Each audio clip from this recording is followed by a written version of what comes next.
যাহা সবলি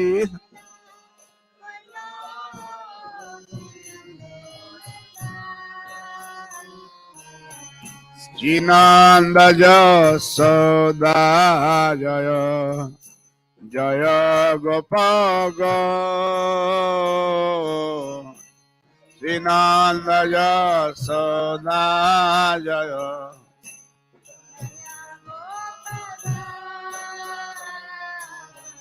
শ্রীদামদি জয় জয় ধেনু বসগ দামাদি জয়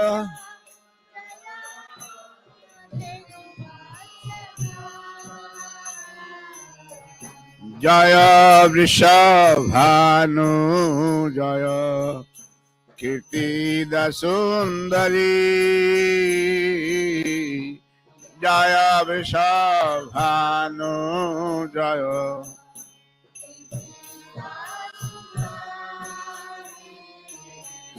জয় প্রণমাসি জয় অবিরানগরী জয় প্রণমাসি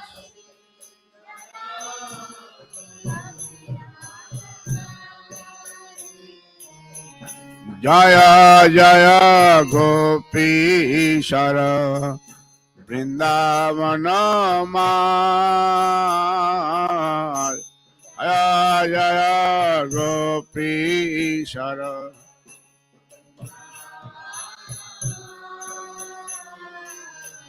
জয় জয় কৃষ্ণ সখা বটু দ্বিজরা জয় জয় কৃষ্ণ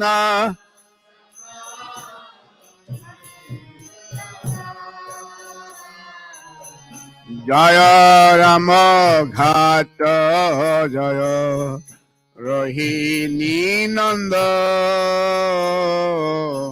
জয় রাম ঘাট জয় রোহিণী নন্দ জয় জয় বৃন্দাবন বাসী যত জয় জয়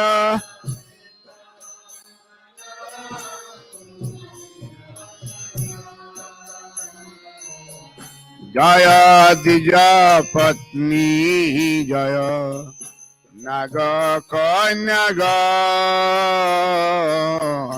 জয় দ্বিজ পত্নী জয়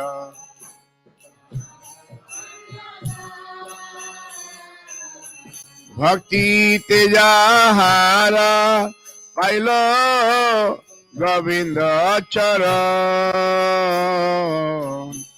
ভক্তি তেজাহা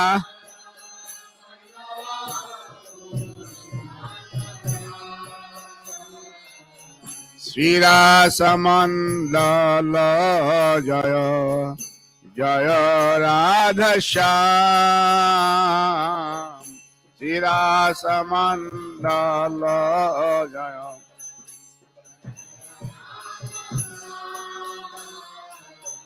জয় জয় রাস লীলা সর্বমনোরম জয় জয় রাস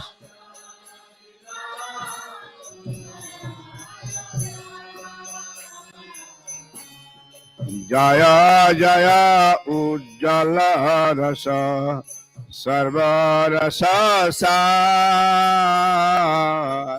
জয় জয় সর্বরস পরকিয়া ভাবে যাহা ব্রজতে প্রচার আখিয়া ভা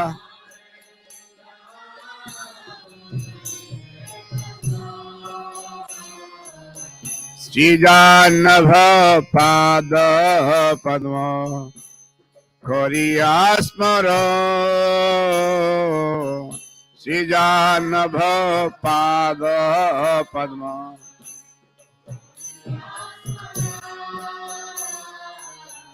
Dina Krsna Dasi Kahe Nama Sankirtan.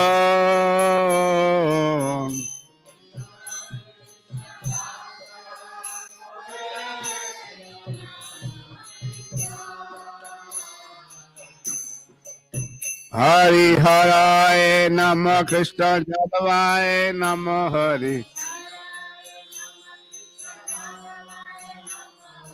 Haraye Nama Krishna Jadavaye Nama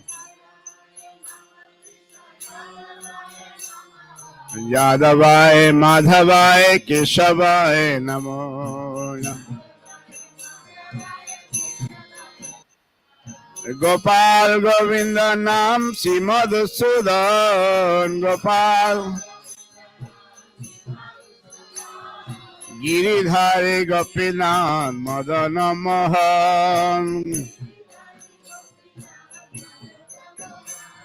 Sri Chaitanya Nityananda Sri Advaita Sita Hari Guru Vaishnava Bhagavata Gita Sri Rup Sri Sanatan Bhatta Raghunath Sri Jiva Gopala Bhatta Das Raghunath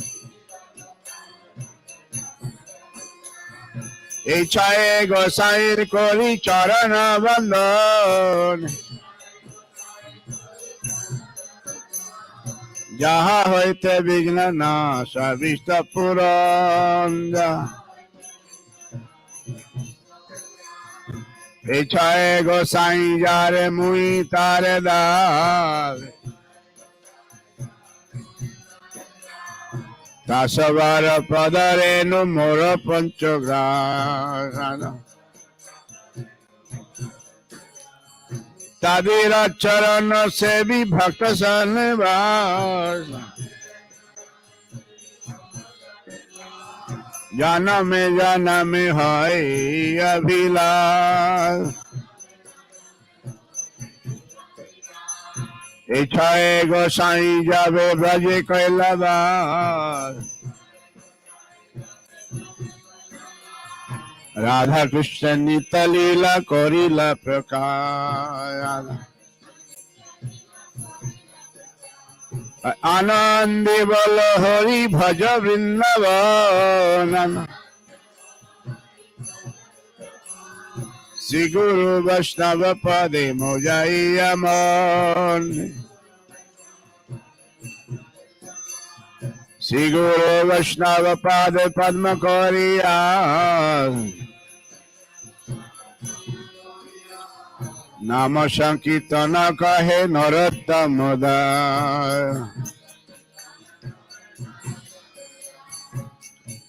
Hare Krishna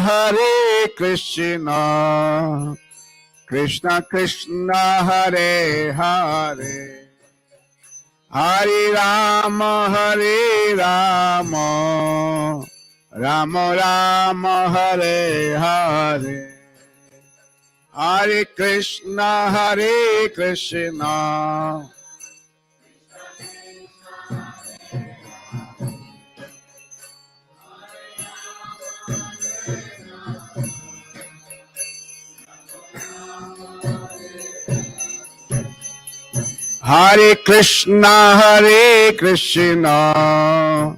Krishna Krishna Hare Hare Hare Rama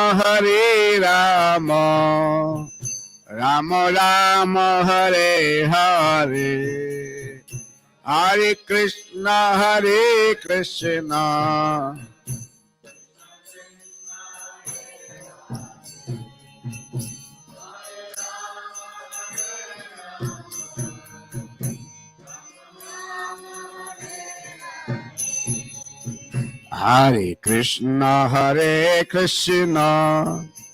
Krishna Krishna Hare Hare Hare Rama, Hare Rama, Rama Rama, Hare Hare, Hare Krishna, Hare Krishna,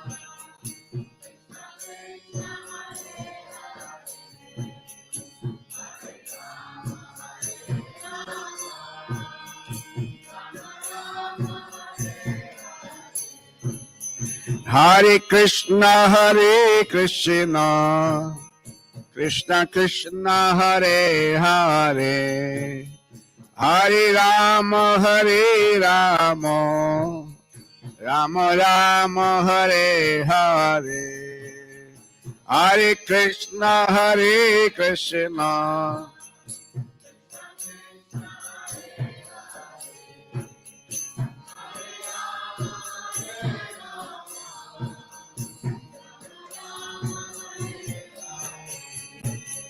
Hare Krishna, Hare Krishna, Krishna Krishna, Hare Hare, Hare Rama, Hare Rama, Rama Rama, Hare Hare, Hare Krishna.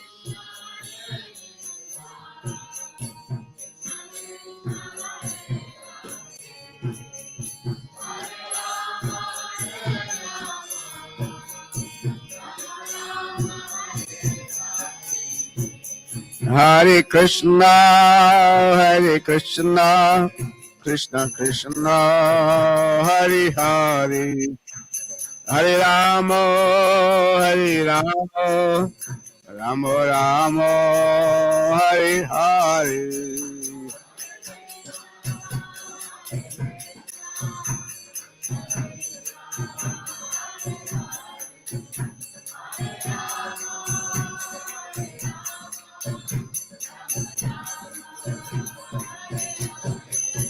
Jaya Gaura Nitai, Gaura Nitai, Gaura Nitai, Jaya Gaura Nitai.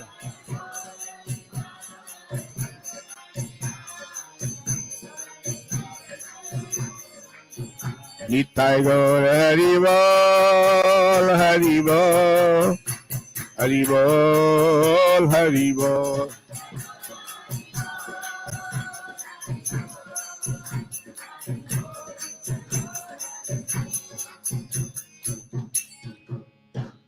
Shri Gaurandai Bhagavan ki jai, Srila Prabhupada ki jai, Samameta Bhaktavinda ki jai.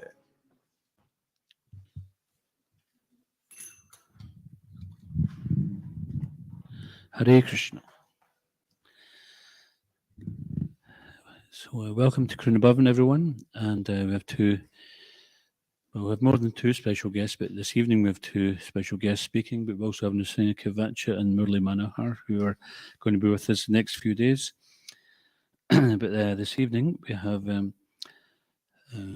two distinguished guests, very industrious devotees of ISKCON. I'd like to introduce them and welcome to Krsna Katha. This is some of our congregation here today.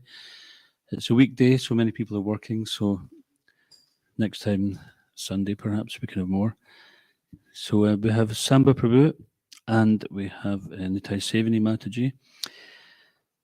So just a little introduction to these two devotees. So Samba Prabhu was born into a Gaudiya Vaishnava family, associated family, and began his spiritual journey at the age of 17. Inspired by the teachings of Srila Prabhupada and one of his cousins who had joined ISKCON in 1976, Samba Prabhu joined ISKCON in the beginning of 1980. Anybody here born since then or before then? So only a few of us. So they've been devotees longer than many of you have been in this body. He was one of the pioneers in building ISKCON Guwahati temple in the late, in 1980s, and later worked with His Grace Surabi Prabhu in Vrindavan. Does anybody know who Surabi is? Who is he? Yeah, he was nicknamed Vishvakarma. Vishvakarma is the architect of the demigods, right? So he designed so many temples in ISKCON. And so he worked with them in Vrindavan, contributing to the construction of several projects, including Srila Prabhupada Samadhi in Vrindavan, Mayapur. He gained valuable skills and experience during his 10 years as Surabi Prabhu's secretary, who was also probably known as Vishwakarma of ISKCON. At the age of 21, Samba Prabhu became the founder president of the ISKCON Punjabi Bag Temple in Delhi. Anyone been to that temple? And I think that's flourished ever since. It's still going strong.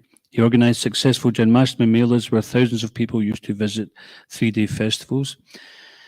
He had the opportunity to serve and associate with ISKCON gurus, GBCs and sannyasis from various parts of the world since Delhi was a transit point. Today, the ISKCON Punjabi Bag Centre is a vibrant and thriving centre in India with few branches.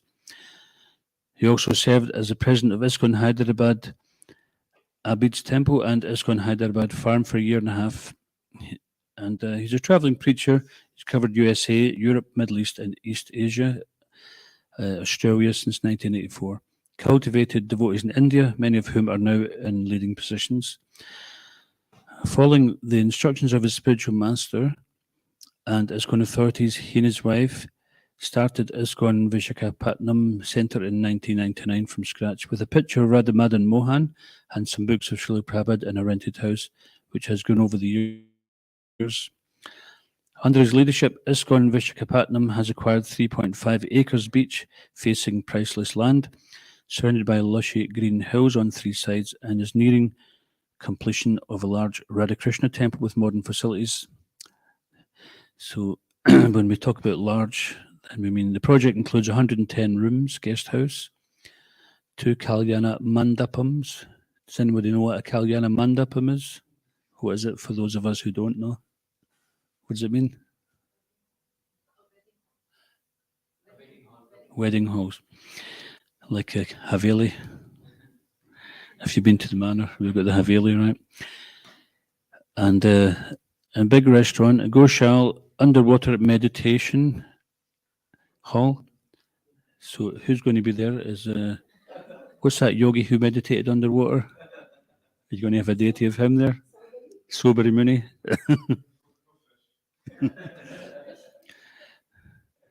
No fishy business. Dioramas, Vedic planetarium, gift shop, garden, 400 car parking and more. Okay, you've sold us, we're all coming. The centre has a devoted community of resident devotees, active congregation members and life members. Under his able leadership, ISKCON Visakhapatnam has acquired another 2.5 acre land, prime land in Vizianagaram, opposite to Maharaj Medical College. Is there any sannyasis attending that one? There's an ashram building constructed, and the devotees here are right now engaged in preaching, organic farming and cow protection. The constitution of Big Size Temple is going on at a rapid pace in Vizianagaram too. In addition to his roles in Visakhapatnam and Vizianagaram, Samba Prabhu holds multiple responsible positions within ISKCON, such as being a member of ISKCON India Advisory Committee, Global Duty Officer, helping the ISKCON Global Property Office. So you can see he's quite well engaged. And now we'd like to say a few words about his wife, Her Grace Dr. Nitai Sevini Devi Dasi. She was born in Mumbai in a Gujarati business family. Conventional followers of the Pushti Marg. Later, she, with her family, shifted to Hyderabad in 1984. Since then, she was closely connected to ISKCON Secunderabad. Inspired by visits of many senior devotees, she later joined as a full-time devotee in 1997 and took initiation in the year 1998 in Atlanta, USA from His Holiness Jai Patak Swami Maharaj. She has completed her graduation in Commerce Masters in Education with a PG Diploma in Management of Voluntary Organisation. She also completed her PhD in Education from Andhra University. Mataji is also the founder and principal of Divine Touch School, which is aimed at imparting spiritual education to the children at a very young age. Mataji is actively involved in fundraising, festival coordination, congregation preaching, and college preaching, besides shouldering management responsibility with her husband, His Grace Samba Prabhuji. Mataji is a multilingual preacher, preaching in 5 languages across the globe. She initiated Bhakti Yoga residential summer camp at Visakhapatnam. She also initiated online Damodar Mass Sadhana, online Ekadashi Sadhana, and online Purushottam Mass Sadhana. They have all been very successful programs. So with so much experience, it was difficult to ask them what to speak about. We had too much to choose from. But finally, we've decided upon devotees learning how to respect, associate with respect, and general Krishna conscious preaching. Okay, so we'd like to give 3 loud Haribols to our distinguished guests. Haribol! Haribol! Haribol!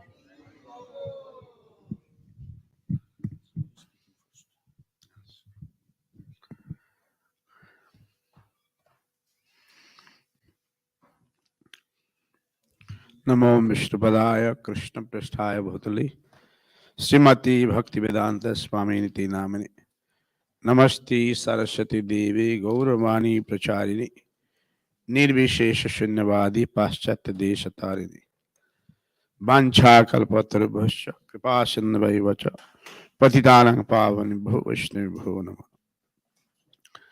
Ajanulambita Bhujo Kanaka Badato Sankirtanai Kapitaro Kamalaya Taksho Vishambharo Dijavaro Jugadharma Palo Bandi Jagat Priyakaro Karuna Avataro Anarpita Charincharat Karunaya Bhatina Kalo Samarpitam Unnatala Sang Savakti Sriyam Hari Purata Sundara Duti Kadamba Sanipita Sada Hidaya Kandari Spurato Vasachinandana Vairagya Vidya Nija Bhakti Yogam Shikharthameka Purusha Purana Sri Krishna Chaitanya Sariradhari Kripambudeja Prapati.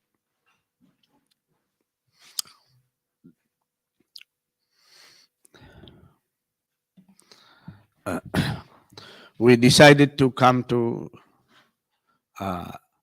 UK, but decision was to come after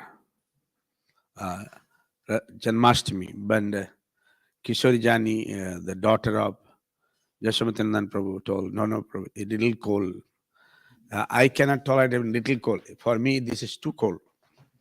Though I was in Delhi, but now health problem, little old, not that, but little fragile health. Also, this is what you call humid cold. One is that, and a lot of pollen that disturbs. I have acute asthma. I'm very much thrilled to see the Corona Bhavan. You are getting lot of Corona from Corona Avatar Go Nitai.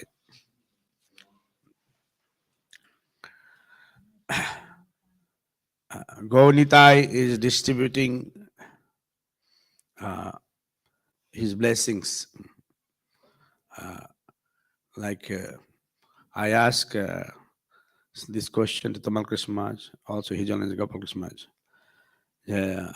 The Maharaj, what about Srila Prabhupada blessings? There's so many leaders, so many left. He told the same word, both. He said, some of them, they have grabbed Srila Prabhupada blessings. Some of them, they didn't grab it. Ultimately, you have to grab the blessings. And now, you may say how this type of word comes. In the same word, Ramananda Rai told to Chaitanya Mahaprabhu that bhakti means you have to grab bhakti. So otherwise it is difficult. Krishna bhakti rasabhavita vimati kriyatam jadi likoti kuto vilabhati tatra lolomi mullam ekam koti jama sukritina labhati. That because we got somehow the Krishna bhakti, somehow purchase it and grab it. Otherwise, even in crores of lifetime, even if we take life, more lifetime, where the guarantee will get it. So this was his these things, and as we understand, spirituality, Ramananda Rai from the stage he is saying that among all these worship God, Vishnu Bhakti is the highest, and then when Chaitanya Mahaprabhu says that, and Varnashram Dharma is the highest, Brahmachari Grihastha Banprasadyas, and Brahma, whatever it is. Then Chaitanya Mahaprabhu says, go further. He said that whatever we do, we should do for Krishna. Jat karo si jadasansi jat jasi jadas jat tapasya konte tat kuru shimam. And again, Chaitanya Mahaprabhu, tell me further. Then Ramananda says, Krishna Pranam, Sarva Dhanvan Pratijam. Whatever we do for Krishna. And then Chaitanya Mahaprabhu asked further question. He said, one should be happy. Brahma Bhuta Prasanatma, in the service of that. And one should have jnanam.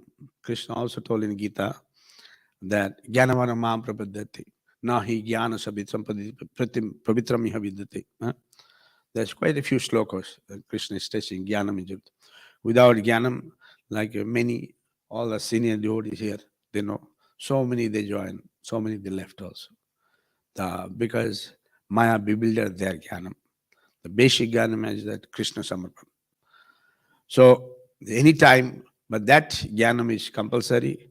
But again, when it's further asked that some stage of life, jnanam is not necessary. Only faith to Krishna, that much is enough. Like Jagyapatni, they had a faith. All these Brahmans, they were doing homam and all. Krishna Balaram asked something. Jagyapatni, they gave. They had only this much innocently faith that what am I, why are you doing? That's best. Why? When they're asking prasadam, why you should not give them? Right? But if you technically, those who are Brahmane, why you want to have prasadam? Right? Let all this homam get over, then only give you prasadam. Here is a Jagapatni, innocently get prasadam. But Krishna led the highest. Then there is we know the five rasas. Worldly people, other spiritual organizations, they don't know to relate to. Krishna is hankering to be our friend. Krishna is telling in Gita many slokas, more than 77 slokas. He said, come back to me, come back to me. You be like this, come back to me, come back to me. You do like this. That means almost 1/7 of the slokas are telling, come back, come back. It's like a letter telling to the Srila Prabhupada says, he's telling this, sending letter to his own son, that come back, don't suffer, don't come. So Lord is very concerned that we go back. And we should take this seriously. Then when we have a proper jnana understanding, then jnana is not necessary, only love. And then Santa, Dasha, Sakya, Basura, Madhur. But in this, Ramananda Rai didn't discuss about Santarasam, where Santaras Adhikari is Kumaras. Kumaras, they are devotee, but they worship Lord is great. We are Jajivas, that much only. But we are saying, as a Gaudiya Vaishnava, Chaitanya Mahaprabhu says, we have a relationship with the Lord. And that relationship can take us more closer to Krishna. And every relationship is very important. Either Dasharasa or Shekharasa or Vatsalya or Madhurasa. Certainly Madhurasa is highest, but Madhurasa is not applicable to everybody. Only those who are very Paramhamsa, those are very great devotees, they can understand. We may misunderstand things. Sometime in this conversation, they discuss about Gopi Bhav, when they get deviated from the spirituality. That also happened. But what Srila Prabhupada told that if you do bhakti, go Nitai, because Nitai, you are preaching, so Nitai Prabhu will be very merciful because it's his duty to preach and we are preaching on his behalf. So when you preach, then Nitai Prabhu is also part of some extent Radharani's mercy. So Radharan will be happy and we can go back to God. And then according to the status, one gets service. But certainly, some of them may say, no, Prabhuji, there's a lot of question comes. Then I want to have only Gopi Bhav. But even the Bhav of Hanuman and the Dasya Bhav, Srila Prabhupada is very, unique. When after winning over Sri Lanka, getting Sita, all went to Ajodhya. Hanuman says, my dear Lord, can you also come? We are monkey, can we request you to come? So, okay, Hanuman, you come. Lord Ram is very merciful. He took all the monkeys. And when they all went, they saw its beautiful buildings, 7 stories building, big roads. This Ajodhya city is made by Manu Maharaj. So it was so beautiful that all over the world people would have come. Now, we want to come to this country, that country. But those days, because Manu Maharaj called Vishwakarma to make the Ayodhya city, it was very beautiful. It says that 7 stories building, all the big roads with a nice orchard, birds, small sweet animals. And during the summer, they used to use, because India is a little summer, they used to elephant to put water in the street so it's cool down there. So this is Ayodhya Nagari. Ayodhya, but they were very happy. They were very beautiful. So Hanuman, when he reached, he said, look, we are monkeys. We have a different character. So Hanuman says, you all monkeys, you just believe me. Do as I tell. Here we have to be gentle. We cannot behave like a wild monkey. So I'll tell you the guidelines. You follow it. So what are the guidelines? They made a huge prasadam hall. And prasadam hall. And they arranged chickpeas and bananas as usual. All the monkeys, they sat together. And Hanuman, everybody was eating nicely in line. So a very gentle way. But what happened, all of a sudden, Hanuman, some chickpeas went up. Then Hanuman said, you chickpea, you don't know I'm Hanuman, I can easily catch you. So Hanuman jumped and he caught all these chickpeas. And other Hanuman, they thought monkey, they thought we're supposed to do also like that. So they all were doing like that. And Hanuman said, hey, what are you doing? What are you doing? No, whatever you said, we are doing it. Whatever you told us, we are doing. See, such a sweet pastime. After some time, Hanuman thought, I have not seen long time Sita Mata. So Hanuman, somehow he sneaked in through the window, went to Sita Mata's bedroom. At that time, Sita Mata was decorating. Mata, what are you doing? Hanuman says, you are Hanuman? Sita Mata says, oh yes, what are you doing? So no, I'm decorating. Why you are decorating? Because Lord Ram likes it. No, you are putting something everywhere. What is putting here? It's a kumkum. Oh, kumkum. Why you are putting kumkum? Because Lord Ram likes it. As soon as Sita Mata went, Hanuman took all the kumkum and put in his face everywhere. And before Sita Mata could reach to Lord Ram, he went in front of Lord Ram. Lord Ram says, you are Hanuman? Yes, I am Hanuman. Hanuman, what are you doing? Why you put all this color? No, because Sita Mata told me you like it. That's why I put it. But you see, such a sweet, the same Hanuman, when Lord Ram, Lakshman was in problem, they went to Gadam Madan, they got all the, he could take the whole mountain.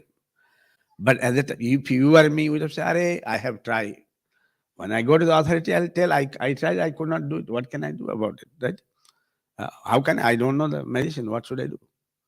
But see, Buddhimatam Varishtham, he is very intelligent. Right? Manojabam Maruthatulabhikam Jitendriyam Buddhimatam Varishtham. So we are devotee in the service of the Lord. We are Buddhimatam Kanishtam. We don't want to use our intelligence. Same thing Chaitanya Mahaprabhu told to Sanatana Goswami. Sometime in ISKCON nowadays they say, those who are pioneer, they know. It's old liver, they know. That Srila Prabhupada told to try hard and serve more as much maximum possible. Sometimes many devotees, they think that, well, we have done, Prabhu. Why you should do it? We have done a lot, Prabhuji. That's how they have attitude like that. And the leaders, they get headache, how to motivate them. But Chaitanya Mahaprabhu told to Sanatana Goswami, Krishna Arthi Akil Chesta. For Krishna, you can try as possible, as the sky is the limit. This is the word Chaitanya Mahaprabhu told. He said, for you don't try, but Krishna you try. Right? So we see, this is one, we see how is the Das Bhav, there is also sweetness. Then the friends are always friends. Friends, we see when Krishna, we all know the Krishna Balaram, right? Krishna Balaram used to get defeated because they know that they cannot carry Krishna Balaram. Krishna Balaram said, okay, if you win, we'll carry you, no problem. So most of the time they used to get.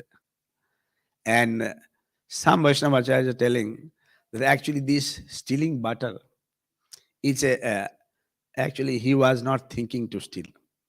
One of his friend, Bhatusakha, is from Brahman boy. He had a very slim, trim body, much slimmer than we are sitting here. And Krishna asked, that Bhattacharya, why you are slim and trim? Why you don't? No, you have so much cows and so much butter and everything. We are Brahmin, we don't have, right? And who is going to give us? Then Krishna said, if I ask, my parents may not give. So let us make a team, we'll steal butter and we'll feed you, we'll feed everybody. And one Vaishnava said, Krishna told a mantra. All these boys, they said, we are not ready to go and steal. Why should you steal? Stealing is not good. You, Krishna Balaram, you are strong. You can, if somebody beats you up, you can tolerate, but we cannot tolerate, right? So what will happen to us? No, I'll give you special mantra. If you chant that mantra, you will not got caught. Means this is the mantra to steal things. So in India, they have like that. It's not that way. So one Vaishnava said, because Krishna Balaram didn't chant it, and others had chanted, they didn't got caught, and Krishna Balaram got caught. So you see how this one time all of a sudden Krishna came, and Jasodamai was making nice boiling milk, and he asked mother, what is the top of this? And Jasodamai knows what he's going to do. He said, no. And the cream was like huge cream was on the top of the milk. He said, no, don't, you go.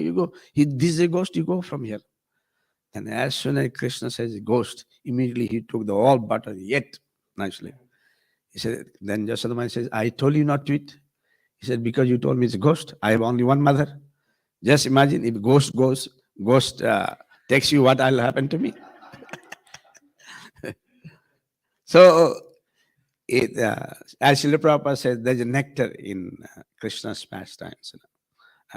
So all those leelas, all those pastimes are very sweet, nectarian. So Nanda Yashoda, Brajabas they are enjoying that. And those who are devotees, they enjoy by serving Krishna.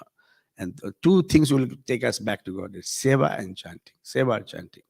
If somebody thinks, no, I'll not do seva. Chaitanya Mahaprabhu approved the Vaishnava bhajans of Chandidas Thakur. Chandidas Thakur says, if you have a seva bhav, Radharani Krishna will stay with you. In Bengali, there is saying very nicely, seva jabi, seva janito, seva jabena. If you do seva, say jaben, he'll not go, Krishna, she will not go from you. Because you are doing important seva, Krishna is watching you.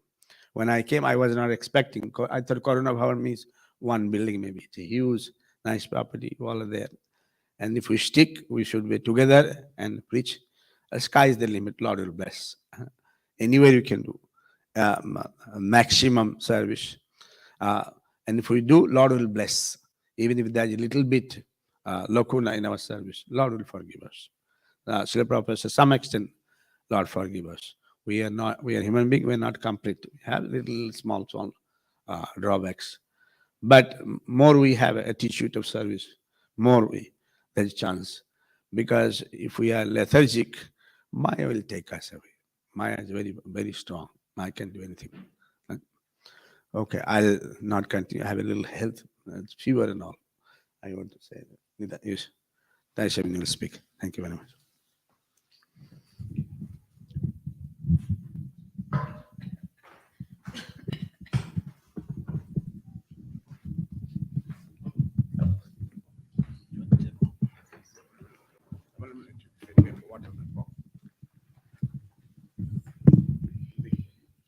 Hare Krishna.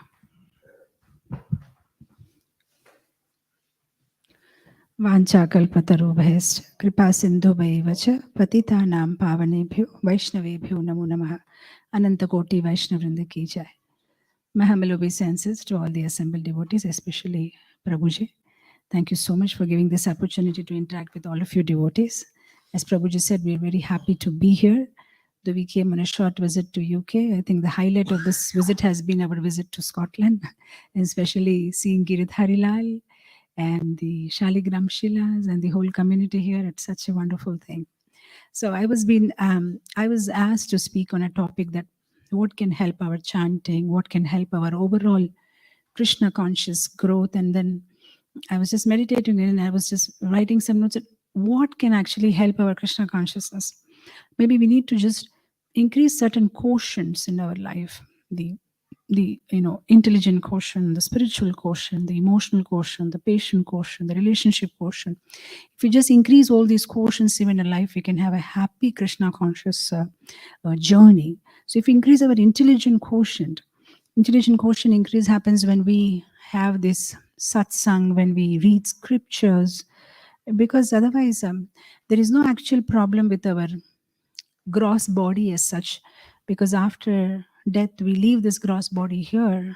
The actual problem is with the subtle body, because the gross body, just like, of late, India also, Amazon has become very famous. You can order things on Amazon. It was not the case. We had to actually go to a shop. And sometime back when I was selecting a curtain in Amazon, and I was taking a lot of time, and my elder son was telling me that, why do you have to take so much time in selecting a curtain? If you don't like it, you can refund it. Amazon has that, just 10 days, you can just refund it. And I said, I'm not from that culture, because when we grew up, we used to go to a store, make a proper decision, and once taken, that's over. Now, we don't think again. That's to do with relationships and with everybody in our life. Once we accept somebody in our life, we accept them as they are for the rest of their life. There is no refund policy in relationships, and there is no refund policy. The same thing goes with our subtle body. There is no refund policy. The gross body, yes, we can have new bodies every time that we leave the body, but subtle body, which is made up of mind, ego, and intelligence, we need to stay with that body. So because we have to stay with that body permanently, in one of the classes of Srila Prabhupada, I was hearing that Prabhupada said that the subtle body gets dissolved only when you enter Goloka Vrindavan and not before that. So if this body is the one permanently we have to stay till we go back home, back to God, and we need to work on it. Because this is the body which is keeping us in this material world. So how do we work on this body? Mind, ego, and intelligence, by making the intelligence the CEO of this company, which is of three people: mind, ego, and intelligence. Because if the mind becomes the CEO of this company, it's going to make us dance like a monkey. So how do we subdue the mind, make the mind resign from the position of the CEO of the company and make intelligence the CEO, is by reading scriptures. When we read a lot of scriptures, then intelligence becomes capable to become the CEO. Otherwise, the mind will dominate it. Now, I'm just reminded that, they built this Great Wall of China, which is like maybe 1,000 kilometers. And they built it that so that they can protect the country from any outside attacks. But unfortunately, within the 100 years of making that Great Wall of China, they had 3 times attacked by the outsiders. And somebody may say, so was the Great Wall of China weak? No, nothing. Actually, nobody can break it. How they got inside is they simply bribed the man at the door, at the gate of the Great Wall of China, and they got inside. So actually, if we don't empower our intelligence, then Maya can bribe our intelligence, and then we may actually get carried away with. But if we sufficiently empower our intelligence by reading scriptures on regular basis, then even when Maya comes to bribe, the intelligence will say, sorry, sir, I'm not interested. And I think I'm happy. I don't want you in my life. So I was thinking, we need to increase the intelligent quotient in our life. We need to increase the emotional quotient in our life. E for emotion, E for also empathy for others. Unless we give out love to everybody, we also cannot be happy. Because the rule of this world is, whatever you give out comes back to you. So if we are giving love to everybody, it will come back to us. And if we are not giving it, we are also not going to be happy. So whatever we give comes back. And emotional quotient also means that we forget and we forgive.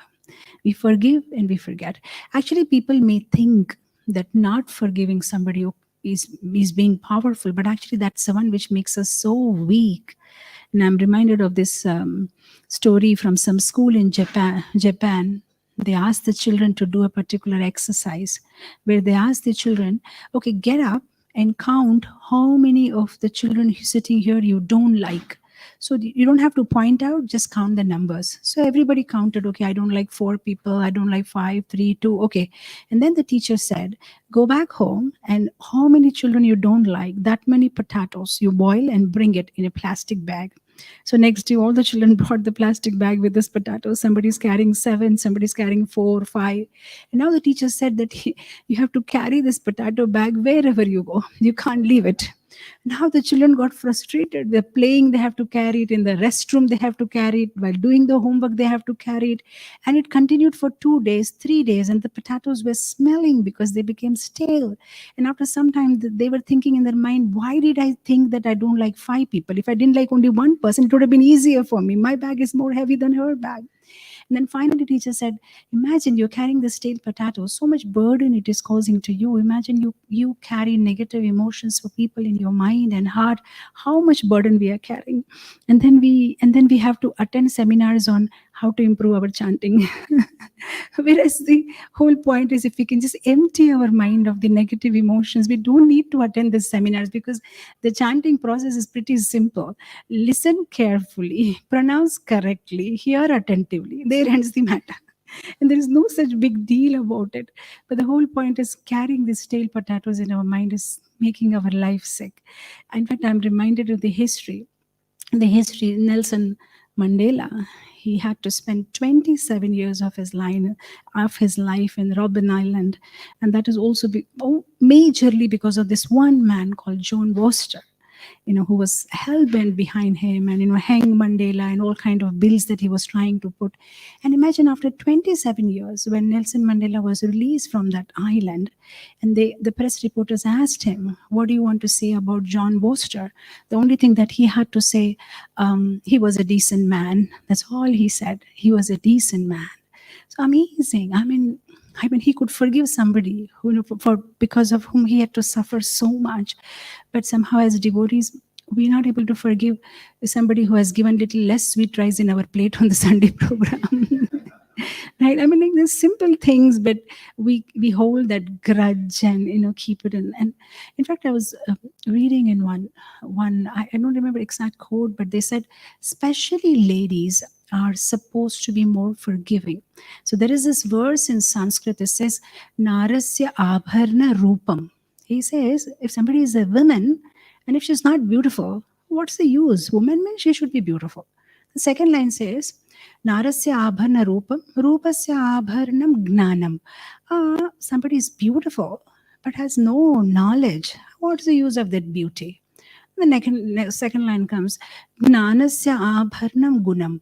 Oh, somebody may have a lot of knowledge, but if they don't have good quality, what's the use of that knowledge? It's just a theoretical thing. They should also have good qualities. And then it says, Gunasya abharnam shama. Oh, somebody is having a lot of good qualities, but still can't forgive. And what is the use of that kind of person, So, I mean, that's how the verse goes, that, if we really need to have that nature of forget and forgive. Life has to go on. And the other problem is, this forget and forgiving, we actually do it selfishly for our own purpose, frankly, because if we don't do it, then we'll be carrying this luggage to our next life. And when we want to travel higher, we need to travel lighter. The more you want to go high, I'm sure if you go hiking in this Scotland highlands, you don't want to carry all these bags. When we want to go higher up, we'll have to be really light. And the problem is, if we do keep a grudge for somebody in our heart, then we'll be carrying it to the next life. And I was reading somewhere that usually whenever we take birth around people whom we have dealt it in previous life, because we still have some accounts to settle with them. So they come back in some of the other ways, especially if you hold a lot of grudge against somebody, the next life they will become your mother-in-law. So you have to be very careful. I mean, better to settle your accounts this life only. If somebody's not been nice to you, we can be nice, because the whole point is, whatever we give comes back to us. If I throw this garland or this flower on her, and she will throw the flower back on me, so whatever I'm throwing, I'm going to get back. The better I throw the right thing. If I give love to somebody, that's going to come back. But of course, sometimes devotees ask, I've been so loving to this person, XYZ, but he has not been kind to me. No matter how many times I've been forgiving, I've been nice, but even one time he didn't be nice to me. So do I have to continue this relationship? Now, the whole point is where people misunderstand is, and I give you a simple example. Go to bank and you deposit maybe what, like let's say 1,000 pounds.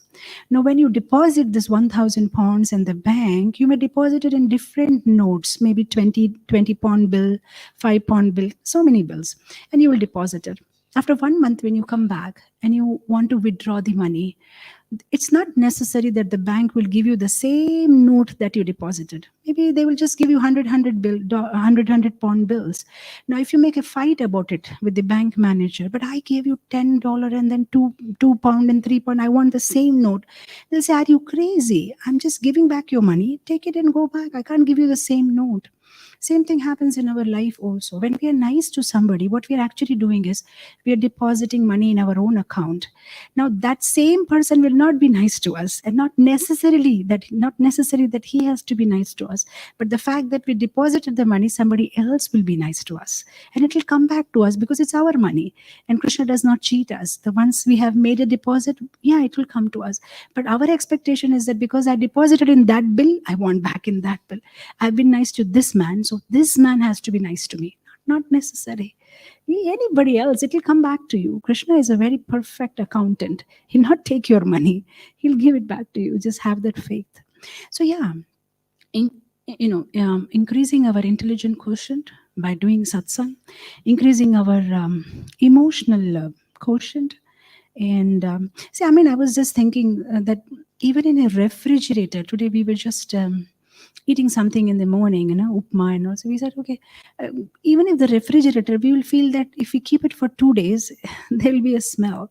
But we are keeping so many thoughts in our conscious mind and subconscious mind and unconscious mind. And, we have 7 layers of our mind, and we are keeping all these unnecessary things, and that is why when we try to chant or when we try to remember scriptures, it just doesn't go because it's saturated with so many things that there is no space. So we need to remove those negative emotions.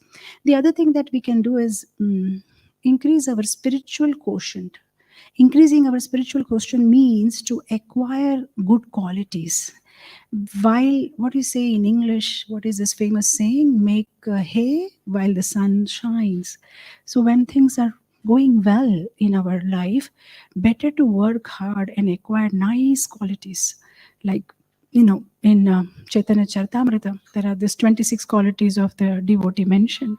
In Bhagavad Gita, chapter 12, Bhakti Yoga, verse number 13 to 20, 35 qualities Krishna has mentioned, what he wants to see in his devotee. Krishna says that who wants to become my favorite devotee, he has to be adveshta. Adveshta should be non-envious, sarvabhutanam, towards everybody. Maitri, we should be friendly. Maitra, karuna, evacha, he should be compassionate. What is it? Adveshta, sarvabhutana, maitra, karuna evacha, nirmama, nirahankara, sama, dukkha, sukha, shami, santushta, satatam, yogi, yatatmam, dridhanistyaha, mayarpita, manobuddhi, yomat bhakta, same priya. That kind of devotee is very dear to me. Who is Shami, forgives others, who is Sama, equipoise in every situation, who does not have the false sense of proprietorship, Nirmama, Nirahankara, false ego. So he gives a list of 35 qualities, one after another. Lokano dijate chayaha, yasmano dijate loko, lokano dijate. He doesn't disturb anybody, doesn't get disturbed by anybody. So wonderful qualities Krishna is giving. So we need to develop our spiritual quotient. Now I'm reminded of this one story.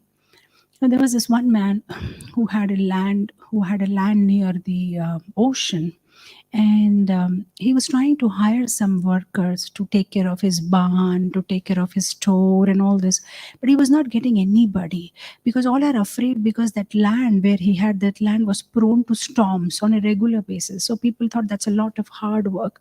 So finally, after a lot of persuasion, he got one man to work. But this man said, I have a condition. I will work in your farm, but when it rains, when there is storm, that time I will not work. Rest of the time I am ready to work. He thought, fine, whatever it is, at least I got somebody to work for me. So finally this man started working very wonderfully. And after a few months, there was storm. It was raining, thunder and lightning in the middle of the night. And this owner of the farm, he woke up. Oh, let me get hold of my worker, or, I need to put things. So he went to the servant quarters and he knocked the door. Hey, come on, wake up, it's Tom. So he said from the room inside, he said, don't you remember when you hired me? I told you I'll not work during the storm. Now this man thought, oh, it was such a wrong decision. Now I have to work by myself. This guy is not coming out of the room. So he ran to the barn and he saw, actually, this guy had done such a wonderful job. There was nothing to be done. Everything was perfectly placed. Even the place where the horse were kept, they were all tied properly. The storeroom was perfectly done. The doors were all latched. There was nothing to be done. So he went back and slept. So like that, what did he mean by saying is that I work the rest of the time. So that is why when storm comes, I don't have to panic. So if a devotee is working all the time to improve his spiritual quotient, to improve his spiritual qualities, makes a checklist of what are the qualities that I need to develop to become a good devotee of Krishna, and doesn't just engage in firefighting. Today my 16 rounds are done. Okay, Hare Krishna is over for the day. Now, that's called firefighting, just for the day, and this day has passed. I did my Mangalarti, I did, but actually make some long-term goals. Okay, this is what I'm going to do. Now I'm healthy, I'm fit and fine. I mean, my body is working now. So better I maybe try to chant a little more, since I have the time, I have the capacity, and my body is cooperating with me. Maybe read a little more scriptures, maybe do a little more service, which I may not be able to do later on when my body doesn't work. So better to increase the spiritual quotient, better to work very hard and develop that personal relationship with Krishna. Sometimes, like, we are on the mode that well, everything is going well, I have a Siksha Guru and I'm doing whatever he's asking me to do, so my life is going on. But not everybody around her are going to stay permanently. If our devotional life is based on one particular person, and if something happens to that particular person, God forsake, if in case whether physically he leaves the body or he deviates, then we are devastated. So, of course, at the same time, one takes the shelter of authority and works under his guidance and direction. At the same time, one also endeavors to make a personal relationship with Krishna, irrespective of whatever people around us, whether they continue or not, we continue. That is so important. Just yesterday, day before I was giving class in the Soho temple, and I was mentioning this, that there was this one statesman in India called Rajagopalachari.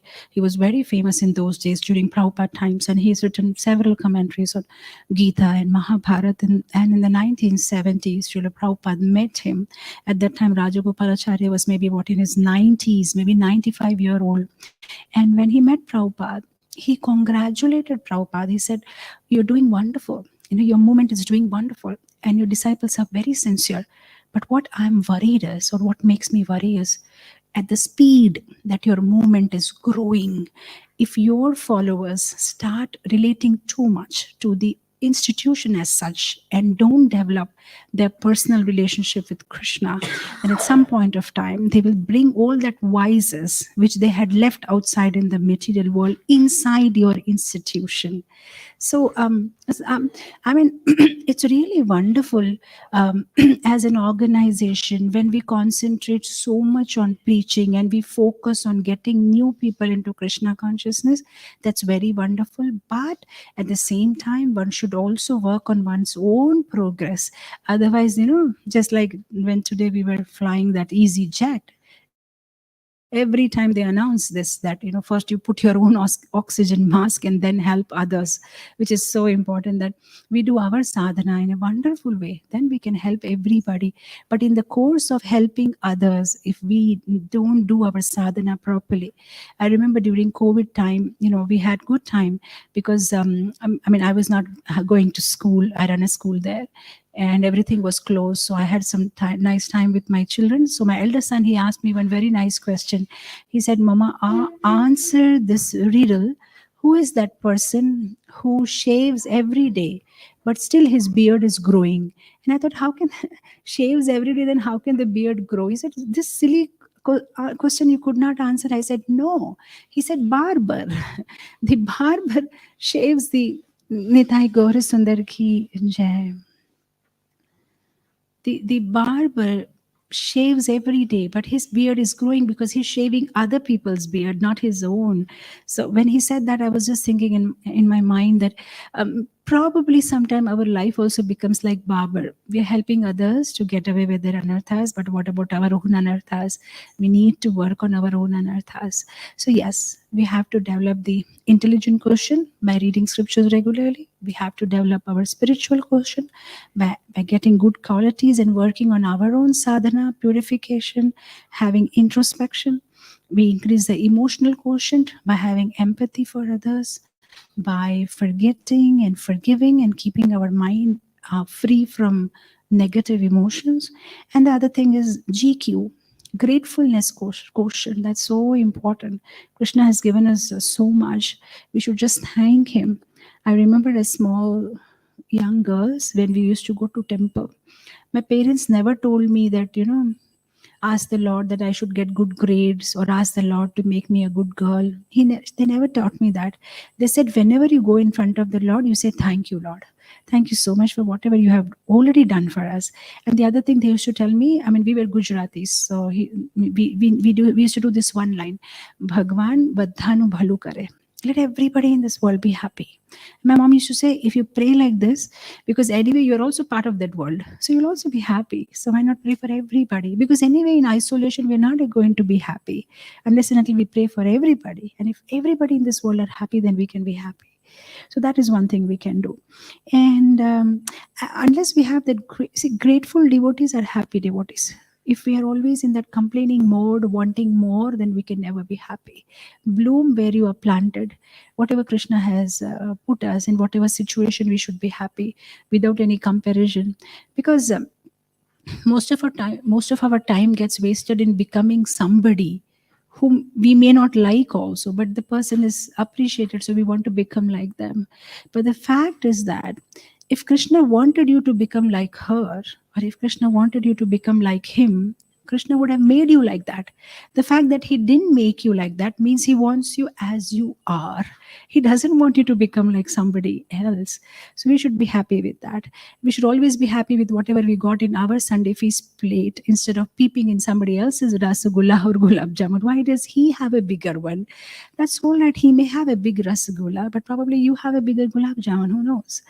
So we just have to, whatever Krishna has given, we should be happy with that. Otherwise, this complaining mentality will not make us happy in this world, and it will not keep us happy in the other world also. Imagine, if by doing all this, whatever we are doing, if not Goloka Vrindavan, we end up in Swargaloka, probably because of so much good deeds that we are doing. Then if we have this complaining attitude, even in Swargaloka, we will not be happy. Probably we'll tell, everything is nice here, but Urvashi and Ramba did not smile nicely this morning. When they were dancing, they didn't give me that right smile. And we'll not be happy anywhere. If we learn to be grateful now, here, with whatever situation we are in, then wherever we go, we'll be happy. Okay, I'm happy. The whole point is to understand that I don't deserve it, but Krishna is already giving me more than I deserve. That is one thing. And the other thing is patience, PQ. The patient quotient. Now, Krishna knows what's good for us. Better to wait. He's going to give us. He may not give us what we desire, but he will definitely give us what we deserve. I mean, to have that faith on Krishna. Now, I'm just reminded of this story. There was this one man who had worked for his master for many, many years, maybe 50 years, 50, 55 years, and now he wanted to retire. So he told his master that, sir, I worked for you a long time. Now I want to go back home to my village, to my family. I want to retire. So he said, very well, I'm happy. You have done such wonderful service for me. But while he said that, he was crying.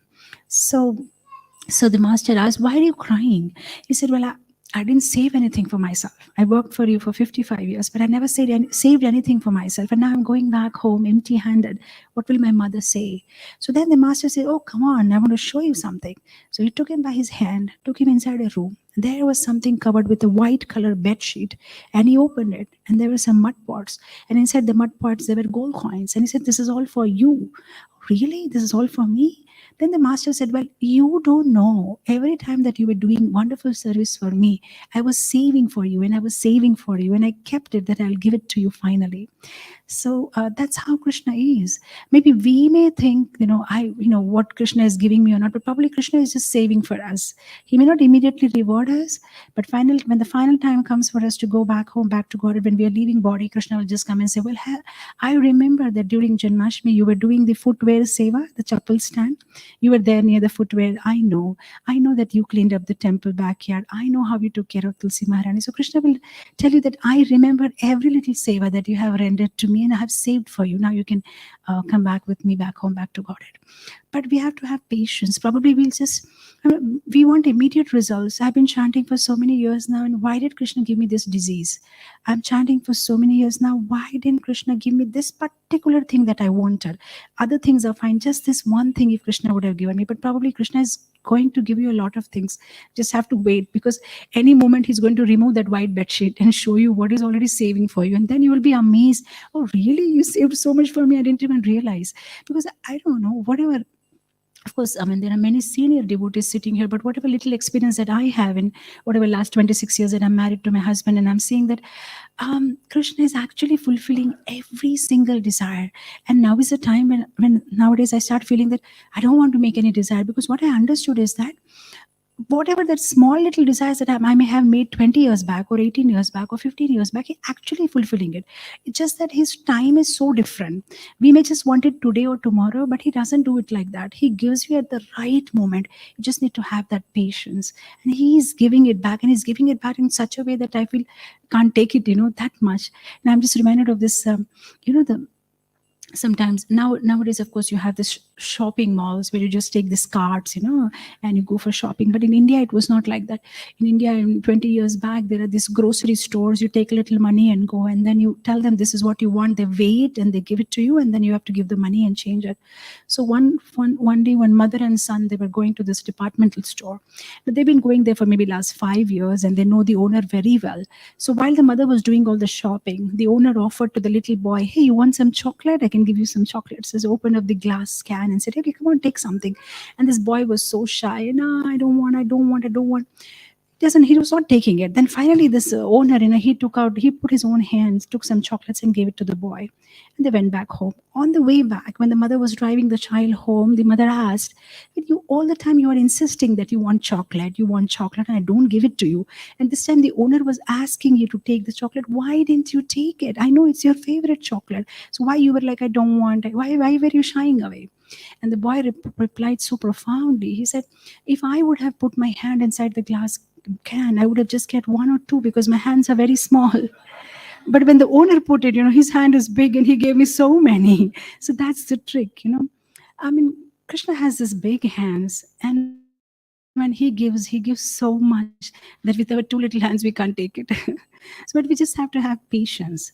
So that is this intelligent quotient, reading the scriptures, spiritual quotient, increasing the qualities, emotional quotient, having empathy and forgiving everybody, and patient quotient, wait for Krishna to give.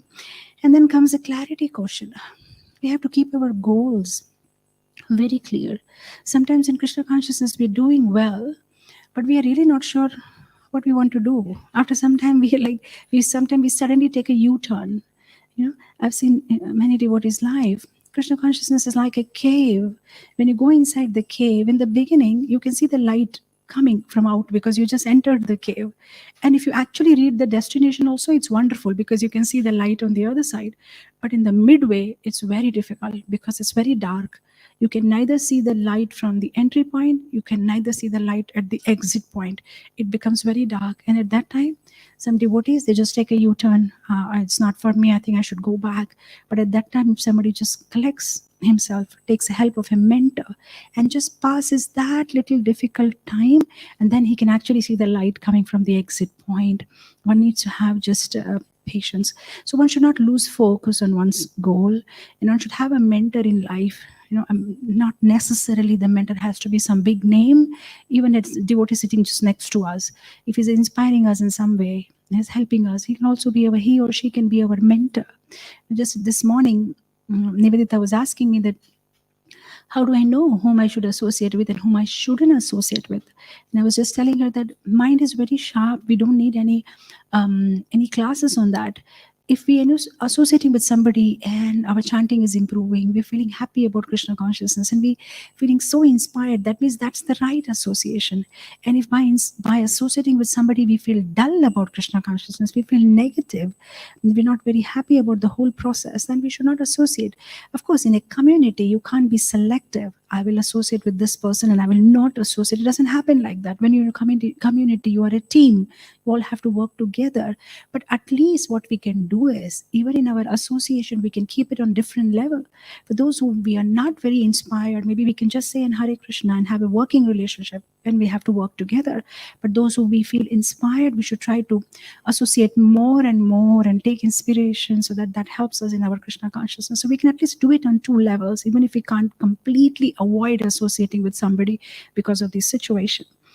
And the other thing is, of course, to have a mentor is so important. I'm reminded of this lady called Florence Chadwick.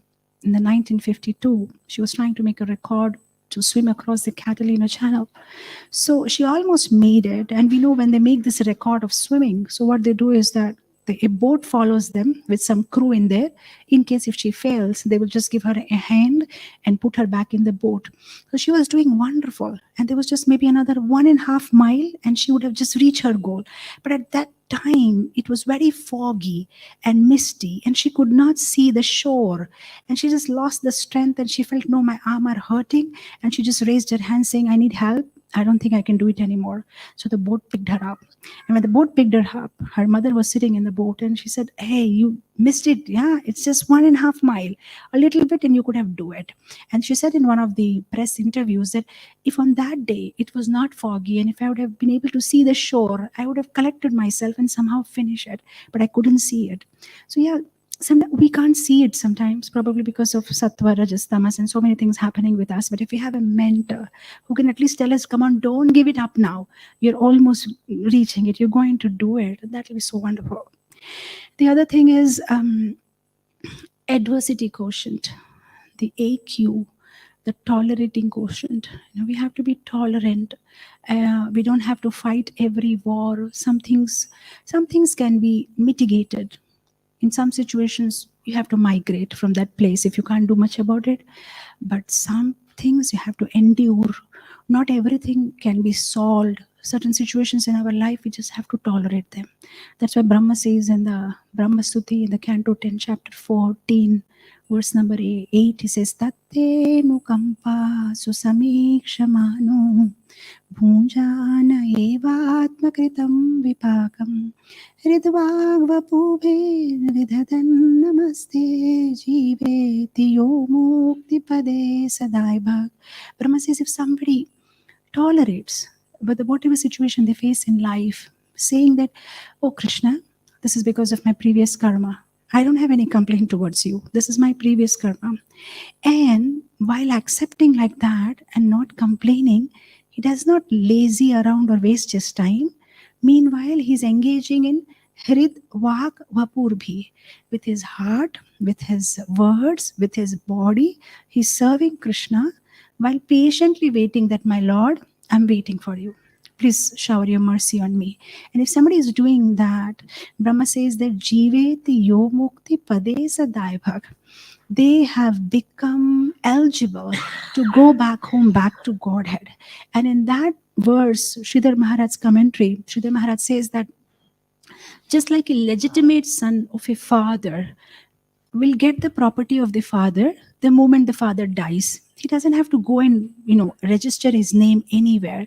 Similarly, if somebody has lived their life in this way, then when they leave the body, they will go back home, back to Godhead. There is no doubt about it. So tatte nukampa, one should be tolerant. If we fight every battle, then we will lose the war. So everything does not need to be fought. Some things we just have to tolerate. That's it. Now I'll give you one example. In a forest, who is the king of the forest? Who is the king of the forest? Lion is the king of the forest. So once there was a fighting between a donkey and a tiger. The donkey was telling that the grass is blue and the tiger was saying that the grass is green. And both of them fought for around 15 days. Finally, they thought, let's stop fighting. Let's go to the king of the forest and he will sort it out.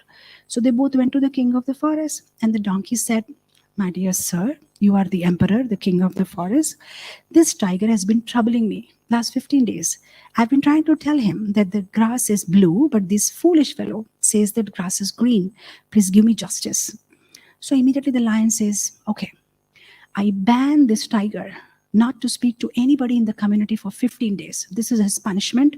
Here the justice is given. All of you can go back. Now the justice is given. The tiger, nobody's speaking to the tiger. He got the punishment for 15 days. At the end of the 15 days, he went and met the lion. He said, sir, you are the king and you have full rights to do whatever justice you want. But I just have this one question, if you can answer. Is the grass blue? The lion said, no, the grass is green. Well, sir, if the grass is green, why did you punish me? The lion said, well, I didn't punish you because the grass is green. I punished you because how can you be so foolish to argue with a mere donkey for 15 days? I mean, at least you should have that much intelligence not to waste your time, so you don't deserve to be a tiger. That is why I punished you. So yeah, there may be so many such donkeys in our lives too. We don't have to sit and convince them, Let's just live our life. If they're not convinced, let them go to hell. So, but we waste our time in proving that we are right. Let the whole world think we are wrong. What does it make difference? The problem is that, half of our life is wasted on thinking, what is this person thinking about me? What is that person thinking about me? What will people say about me? It's just at the fag end of our life, we realize that nobody was thinking about us. They were very busy, actually. We were not even there in their mind. We wasted our whole life thinking about them, So that's one thing. Yeah, so adversity quotient. One has to be tolerant. One thing is there in life. Everything just passes away. Nothing stays permanently. What we feel today is like the most important thing in our life. Just after 10 years, it's not anymore so important. Now, I remember as a young girl, when maybe I was just her age, my cousin brother went to Germany and he brought me an eraser. And that was so important for me. Oh my God, when I went to the school, it was like my life was there in the eraser. And believe me, I never used that eraser to erase anything. I used to use Nataraj rubber. It was a cheaper one, India used to have Nataraj, Camlin. And I never used that eraser for erasing because I wanted to keep it. But believe me, I don't know now, where is that eraser? But at that point of my life, it was the most important thing. If somebody would have touched that eraser, I would die. But now it's not important. So like that, if you just look back in your life, 10 years back, 15 years, what seemed to be the most important thing in your life, probably it's not any more important to you at all. At that moment, it must have been. So we have to understand one thing, that everything passes. Don't take it so seriously. What needs to be taken seriously is Krishna consciousness. That is most important. We are running out of time. We don't know how much time we have more. So we should work on that. The other thing is relationships. If we don't have happy relationships, we can't have happy Krishna consciousness. If somebody thinks that I can only have relationship with the Supreme Personality of Godhead without bothering to have relationship with anybody else around, it's not going to work out. If you just have fight with some devotees in your community and then you come and chant your 16 rounds, it's not going to happen. We have to have both horizontal and vertical relationships in a nice way. A wonderful relationship with Krishna and a wonderful relationship with the devotees around the world. So a horizontal and vertical relationship is meant in a nice way. And somehow we have to adjust and live, because I'm just reminded of these porcupines. The porcupines are all having sharp, their body is made like that with sharp thorns. But in winter, they all stay together, because if they don't stay together and they go out, they will die. But when they're living together, then they're poking each other. I think that's how our community is also. When we stay in ISKCON, we may be poking each other. I may be poking your ego, you may be poking something in me, but we have to go together. The last point that I wanted to make was, whatever it is, somehow we should stay under the shelter of ISKCON, because ISKCON is the only boat that's going back home, back to Godhead. If we miss this boat, we're not sure what's going to happen. And I remember when I was married to my husband 26 years ago, the first time that he took me to Mayapur. So, in Mayapur, you have these big boats and you have to share the boats with everybody. And then we had to cross and go to Navadvip because I want to buy a few saris. So my husband said, okay, let's go. I said, I'm not going in this boat because people's armpits smell.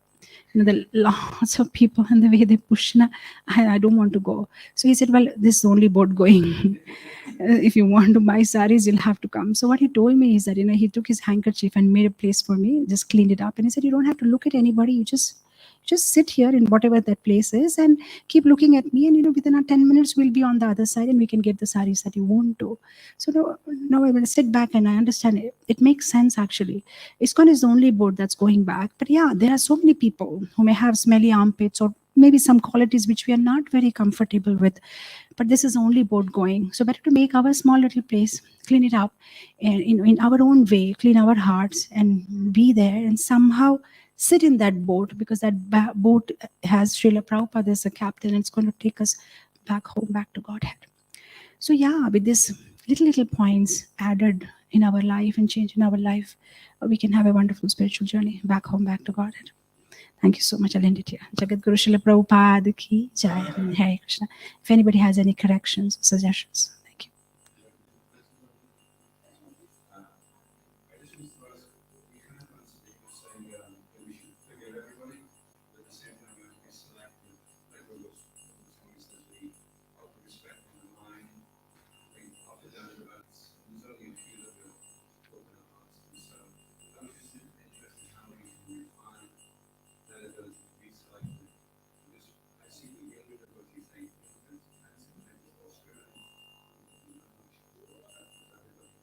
I should be.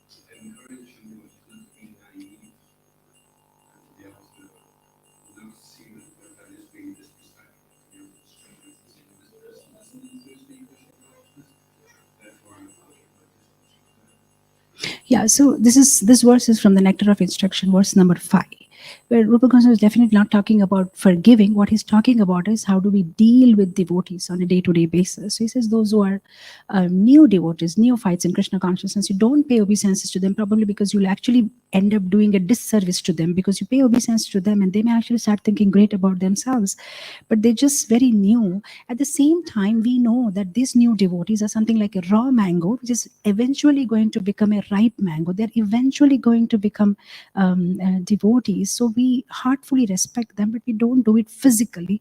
We just do it in our mind.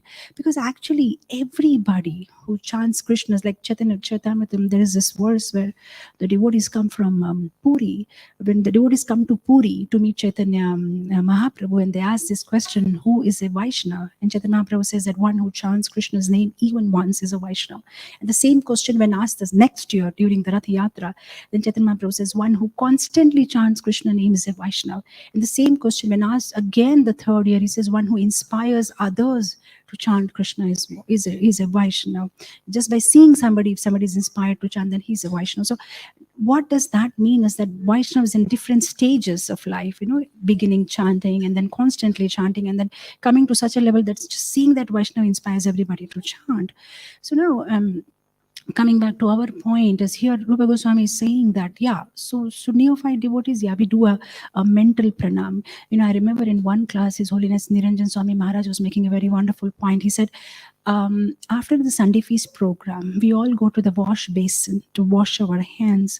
And when we do that, we do it in a queue. So many devotees are standing. So the devotee who is first in the queue has finished washing his hand and is just turning back. And the second devotee is in the queue and is going on. So after washing his hand, if he just walks around and looks at the devotee who's standing last in the queue and saying, he's having dirty hand, is that fair? He's just in the queue. You finished up and he's going to come next. So, we need to really, really love everybody and really respect everybody, because everybody, the fact that they have come and taken this process itself is so fortunate. After millions and millions of lifetime, and we are seeing so much crores of people, population around the world, how many people are taking up the process of Krishna consciousness? Not even 1%. And if this person sitting here has taken the pain to even come to the temple and chant Hare Krishna and connecting to the right bona fide parampara, he's really pujaniya that he has come and got connected. And we know Srila Prabhupada said even one time if somebody is chanting Krishna's name, if not in this lifetime, definitely he's going back home, back to Godhead. And in fact, we know from the Bhagavatam that Devatas, as soon as somebody chants Hare Krishna, they're actually, showering flowers on them, and they're paying obeisances because they know now this person is taken up to the right process, and very soon he's going to go back home, back to Godhead, Goloka Vrindavan. So, yes, anybody. I mean, see, one thing is our dealings with them, and one thing is about forgiving. So when we deal with them on a day-to-day basis, yeah, we just do it in our mind, we pay obeisances.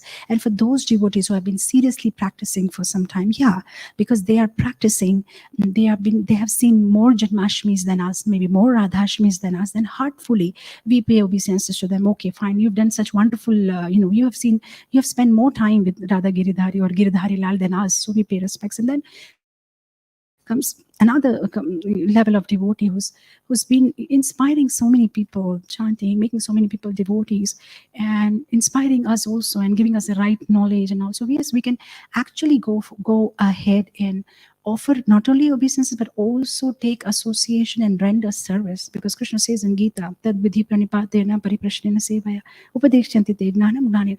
You have to do seva, then only that pariprashna will happen nicely, because once you do seva and then you hear from him, then that has the right effect. Without doing seva, if we take some knowledge, it doesn't work, because it's not a materialistic teaching system.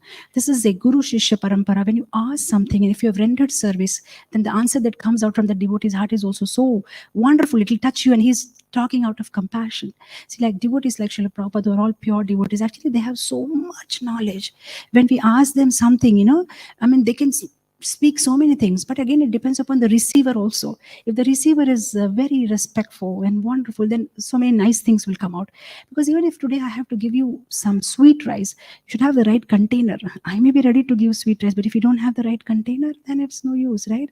And I'm just reminded of one time one devotee told Srila Prabhupada that Srila Prabhupada, please keep your mercy on me, and Prabhupada said, please keep receiving it. I'm giving the mercy, but you have to have the container to receive it. So now, coming to that point, what I talked about forgiving, that forgiving thing can be practiced with all levels of devotees. I mean, we don't have to be selective about being forgiving only to those who are pure devotees or serious. We can be forgiving to everybody, because the forgiving thing is not for helping others. Forgiving thing helps us. I'll just complete it in a minute. Forgiving things actually helps us, because if I'm not able to forgive you, you are taking that unnecessary space in my heart, which disturbs my chanting. So I'm just being selfish about it. It's not that I'm very great and I'm forgiving you, come on please. No, it's just that it's unnecessary occupying a space, and I don't think you deserve that space in my heart, because I have other things to, and I have other people to put in my heart. So I don't want to give you that space. That's all it means by forgiving. And now, if I'm just trying to take it in a broader context, if what we are trying to say is that sometimes some devotees have been nasty, and then do we really want to forgive them, and do we really want to have them back in our community or in our lives? Well, I'll put it this way. See, one is being forgiving is that I don't hold anything against you, but that doesn't mean that I will allow you again to come in my life and hurt me. That will be foolish, So just like Narad Muni gave that instruction to the serpent, his disciple, the snake, he said, don't hurt anybody, but yes, you can hiss.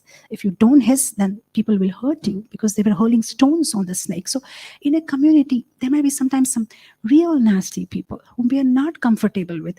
And on the name of Vaishnava, we may just forgive them and again get them back in our lives, and they again hurt us in some or the other way, and the process continues. So we don't have to be so naive about it. We have to be very selective. Shishigor Nitai ki jai. But at the same time, we should forgive them, even if they have been very nasty. We should simply forgive them. We should, because that's what is the quality of a Vaishnava. You see that Kripalu, Akrita Doha, Satya Sarasha, all these 26 qualities in Chaitanya Mahaprabhu mentions in the Chaitanya Charitamrita. Devotee means we need that.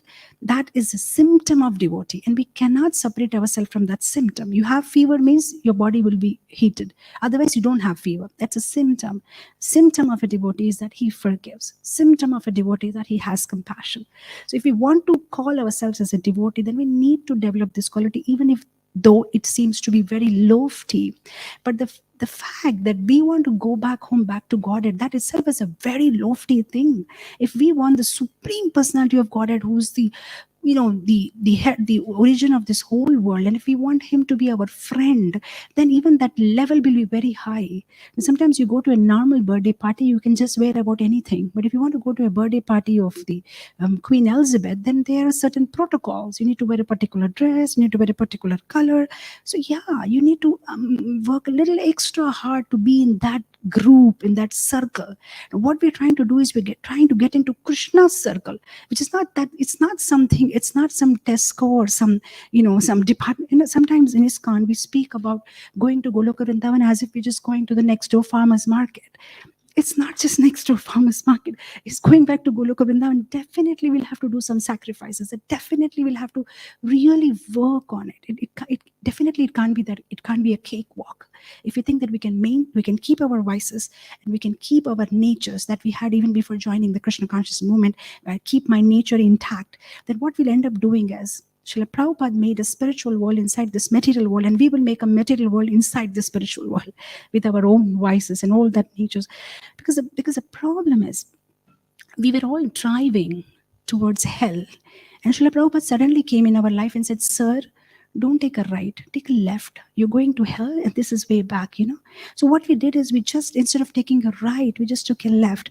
But we still have the same vehicle, the same fuel, the same V. Nothing has changed. We just have changed the sides.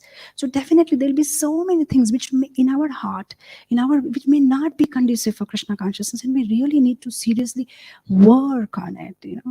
Yeah, I can go on. Thank you. Yes, Prabhu. Prabhu can, yeah.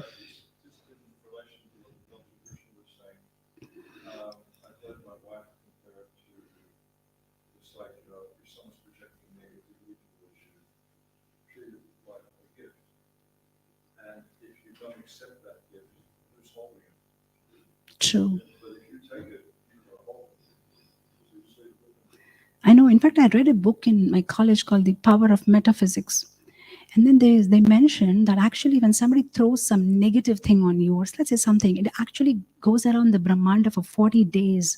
If you're not accepting it, it just moves around and goes back to that person. But if you accept it, then you accept it.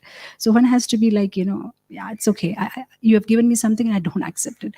Thank you for the gift, but I don't want it. So Prabhu made such a wonderful point. Yeah. Yes.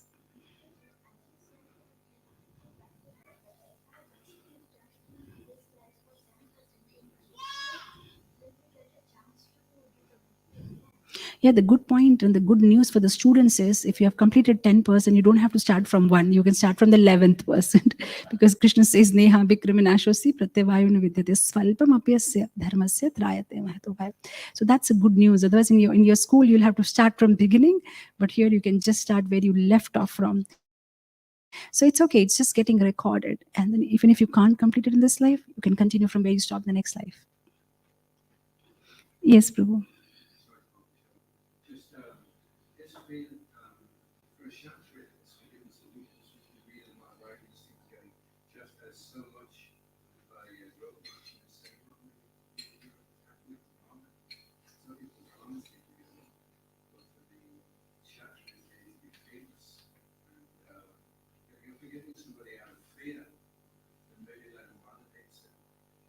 Yeah, so yeah, those days, yeah, that is why you see those days the kings or the princes, even before they became king, they were used to take for hunting. They were taken for hunting to kill the cruel animals, so that they develop that fearlessness, and also they have to be somewhere a little less compassionate. So if they start crying, killing a deer or killing a lion, then they won't be able to kill the warriors in the battlefield. So they were trained like that to become very strong and hard-hearted. So yes, as Prabhu says, that Krishna also criticized Arjuna, that why are you talking like a coward? Because that's your duty as a Kshatriya. But then again, it's all time, place, and certain situations and circumstances. And coming to us in Kali Yuga, we are not Kshatriyas, and there's no more Kshatriyas. We are all, we are Shudras who are trying to become Brahmanas. So the first thing that we'll have to cultivate if you want to become from Shudra to Brahmana is compassionate and mercy, austerity, truthfulness, charity, all that. So that first quality that we'll have to get is forgiving others, being compassionate, being nice to all. Yeah, we'll have to get that quality in us. Okay. Anybody else? Yes, Prabhu.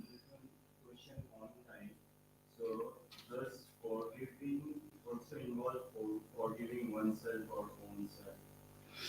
Definitely, yes. Sometimes we're not able to forgive our own self. If we make a mistake or do something, we are so guilty about it. Sometimes we get into depression. So, yeah, see, forgiving in Sanskrit, the word is paschatap. Tap means heat. Paschatap means, what we have done in the past, we feel bad about it. And then we are crying or we are so repentant about it. There's like a fire of repentance. So it's very good to have paschatap. The only thing that it has to be followed by action. Sometimes there is no action, it's only words. I'm very sorry, I'm very sorry, I'm very sorry. But yeah, you're sorry, so what next? So like that, sometimes what happens, devotees stop at that place only. I shouldn't have done that, I shouldn't have done that. Oh yeah, you shouldn't have done that, but now what next? I shouldn't have done it, but now I'll make it up and I'll do better. Maybe I'll increase my sadhana, or I'll serve the Vaishnavas, or I'll do a little more service. Like then, you can voluntarily take up some austerity, maybe like fasting or cleaning the bathrooms in the temple or serving other Vaishnavas or cleaning their clothes or something like that. And that makes us more humble. So that is one thing, So yeah, forgiving also means forgiving oneself. Yes.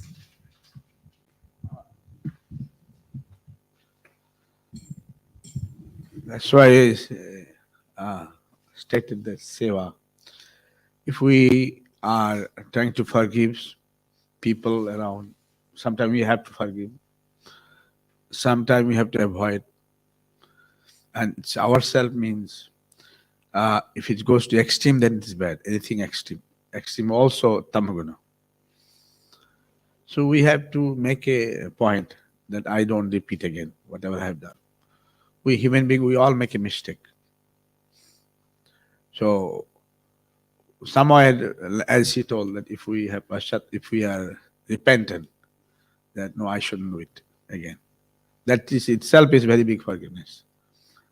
Oneself, in others also. Big. It should be live deep. Ah. Be hard deep. At the same time, it's extreme. Some of them, they goes to extreme. I have heard many stories that are too extreme. Some of them, of course, I shouldn't, I don't know.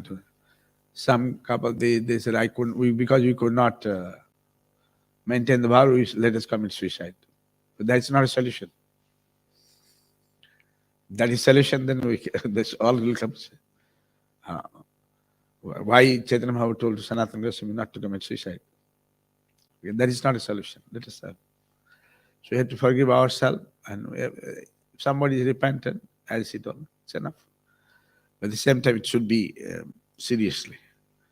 At the same, in spiritual life, if there's no introspection, what Bhakti Siddhanta Saraswati told, daily we should have introspection. Where I have gone wrong.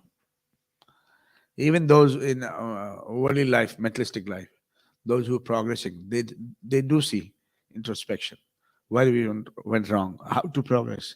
Similarly, devotee also, we have to have introspection. I think probably your questions cover maximum cover. When she spoke that, she also widely covered the discourse only. But basically, we have to be accommodative. What Rupa Goswami Pal says, we should be compassionate also. He may think anyway, if somebody junior, not respecting, or other way around, he just ignore. Or if somebody is going with respect. But devotees has to be little wise. Jnanam is necessary. Who is who?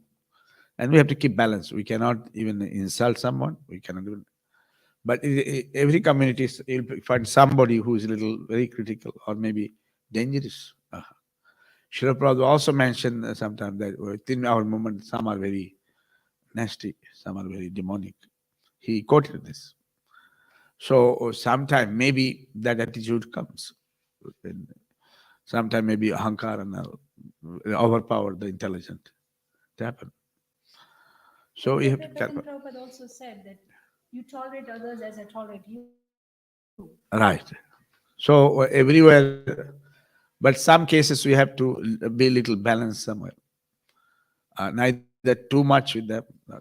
As he said, Prabhuji said very nicely, don't accept it in the mind. When you don't accept it, it's okay. But with the permission of all the seniors present here, would it be appropriate to quote the example of Vishuddhan Swami here? I think he committed suicide, isn't it? But if he would have not get that much, and he could have forgiven. Extreme. He could have forgiven himself. He could have was done more. such an amazing kirtaniya, and he was like the piper. He could have made so many people devotees and do so much more wonderful seva in Srila Prabhupada's movement. He could have forgiven himself. It's my, something that comes on my head. So that's why you're saying extreme is never good. Extreme is ignorance. So extreme is not very good.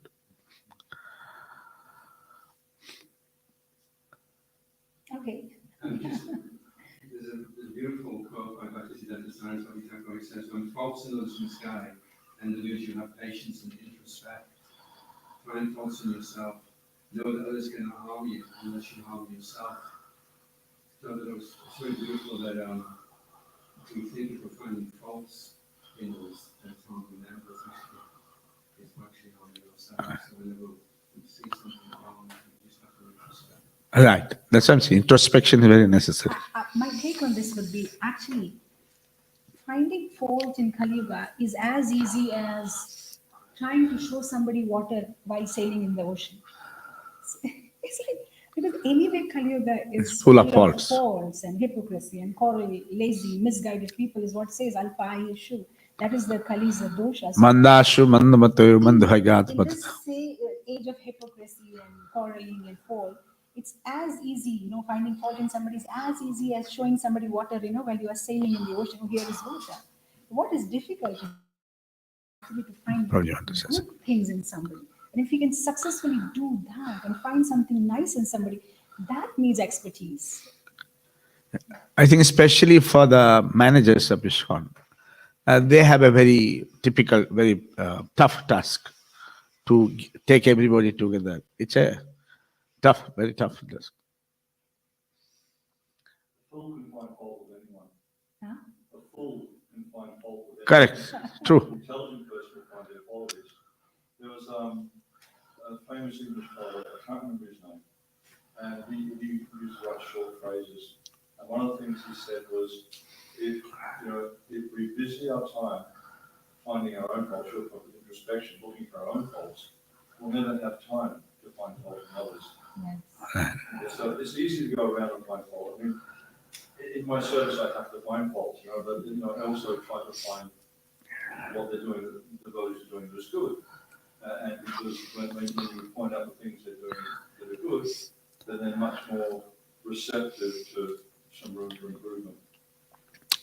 Another thing, Manusmriti says that only Guru, Father, Mother, elders, seniors, they have a right to find out something very sweet way. Sadbhava, as Gita says, 70th chapter. Others, they don't have that. What is the point of telling? Anyway, it's not good. And it's not necessarily that in a community like ISKCON, we are having all sorts of people. All will be very excellent devotee. Like you face a different problem. We face different. Every temple faces different type of problem, different type of situation. So it happens sometimes.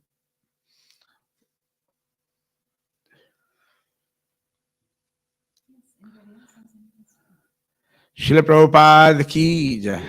Samaveta Bhaktavinda ki jai. ISKCON Glasgow Yatra ki jai.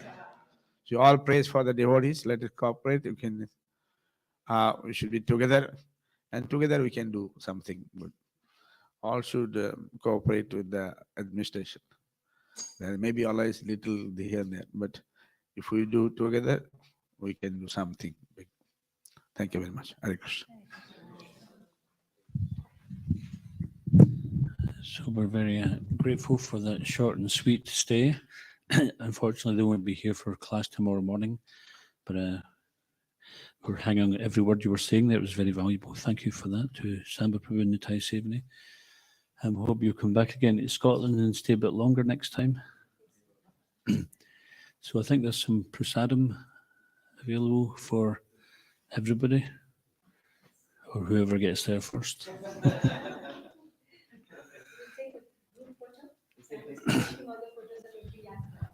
Okay, photo.